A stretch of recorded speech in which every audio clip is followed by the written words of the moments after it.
Dans 1 Samuel 13, 5 à 14, nous voyons comment Dieu utilisa Samuel lorsque son peuple était dans l'affliction. En lisant ce passage, nous conviendrons, selon le raisonnement humain, que l'action de Saül était judicieuse. Leur ennemi était rassemblé en grand nombre et tous les hommes de Saül tremblaient de crainte. Samuel avait dit qu'il viendrait dans moins de 7 jours, mais ils ne purent pas attendre. Saül avait attendu 7 jours pleins, mais Samuel n'était pas encore arrivé. Aussi il prit sur lui-même pour offrir un sacrifice, ce qu'il n'avait pas le droit de faire. Il ignora la loi de Dieu. Il savait parfaitement bien que ce n'était pas son travail d'offrir un sacrifice, c'était le travail de Samuel et non le sien. Aussi Samuel dut-il rudement blâmer Saül. Beaucoup d'entre nous peuvent demander à Dieu qu'il agisse ou réponde à notre prière au bout d'un temps déterminé, peut-être moins de 7 jours. Dieu ne travaillera pas selon notre plan. En premier lieu, ce fut Dieu qui retarda la venue de Samuel. Nous ne savons pas les détails, mais il est évident que Dieu éprouvait et testait Saül. Il voulait montrer à Saül ce qu'il y avait dans le cœur d'un homme, et aussi qu'un homme, comme Samuel, devait obéir implicitement à Dieu. Lorsque nous constatons que les ennemis nous attaquent comme cela arriva à Saül, et quand les choses deviennent très difficiles à supporter, nous agissons souvent contre la pensée de Dieu. Notre argument peut être, c'est le travail de Dieu, on ne doit pas souffrir pour avoir de l'argent. Nous avons prié maintenant avec foi depuis tant de mois, et l'argent n'est pas venu. Aussi, allons et mendions pour cela. Même dans des groupes qui avaient commencé sur la base de la foi, j'ai découvert de nombreux débuts de mendicité et d'appel pour l'argent. Et pourquoi cela?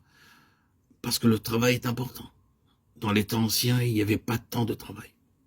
Disons-nous, maintenant avec tant de missionnaires à travers le monde, le travail a beaucoup grandi. Il y a beaucoup de travail. Et nous devons avoir plus d'argent, et ainsi, il n'est pas mal de mendier pour cela. Frères et sœurs en Christ, Dieu ne peut-il pas travailler aujourd'hui? Pourquoi Samuel retarda-t-il son arrivée? Il fut retardé sur l'ordre de Dieu. Dieu peut retarder l'envoi de son secours pendant quelque temps.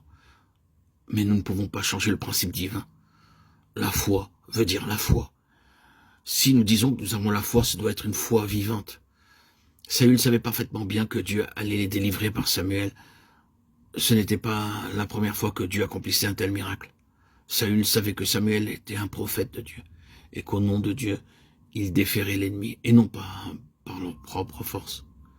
Mais le peuple tremblait et était tellement effrayé alors que Samuel tardait à venir que Saül se fit violence et offrit le sacrifice.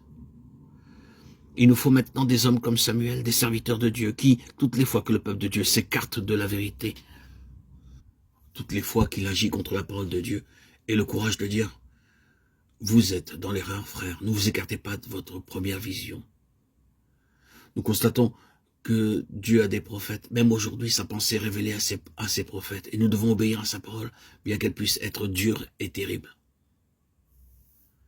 Dans 1 Samuel 15, 23, 31 et 16, 1, vous verrez que Samuel avait une chose dure à dire au roi Saül. Parce que tu as rejeté la parole de l'Éternel, il t'a rejeté aussi pour la royauté. Vous verrez aussi par ces versets que Saül versa des pleurs à cause de son péché tellement que Samuel, bien qu'il soit un prophète de Dieu, pleura et supplia Dieu pour lui.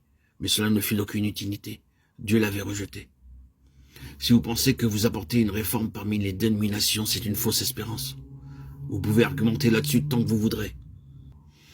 Apprenons la leçon que Dieu veut que nous apprenions dans ce passage. Dieu avait donné l'ordre à Saül de détruire entièrement l'ennemi, mais Saül avait épargné Agag et le meilleur du troupeau, et ainsi il déçut Dieu.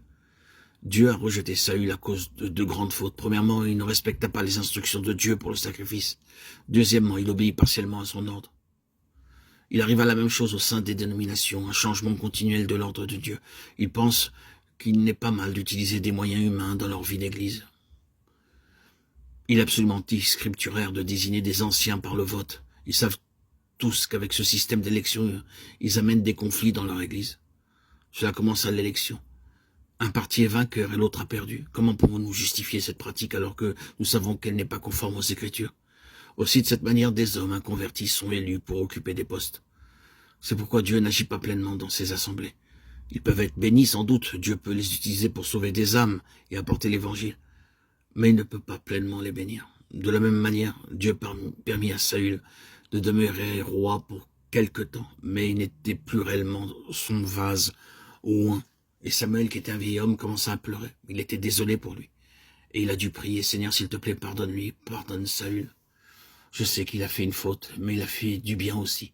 Mais Dieu lui dit, quand cesseras-tu de pleurer sur Saül? Je l'ai rejeté. 1 Samuel 16, 1. Vous pouvez penser qu'en coopérant avec les dénominations, nous pouvons leur apporter plus de lumière et les secourir. Cela ne marchera jamais. Vous pourrez voir quelques bénédictions, mais vous ne verrez jamais la gloire de Dieu comme les Écritures la montrent. Dieu voulait que le peuple vienne à sa pleine gloire. C'est ce qu'il cherchait. Il ne voulait pas seulement les délivrer des Philistins, ce qui demanda peu de temps, mais il avait un plus grand dessein pour Israël en tant que nation. Ils devaient être amenés dans leur héritage en Canaan et ils devaient voir Dieu travailler pleinement au milieu d'eux. C'était le plan de Dieu. Dieu veut des hommes selon son propre cœur et Samuel lui-même a dû apprendre cette leçon.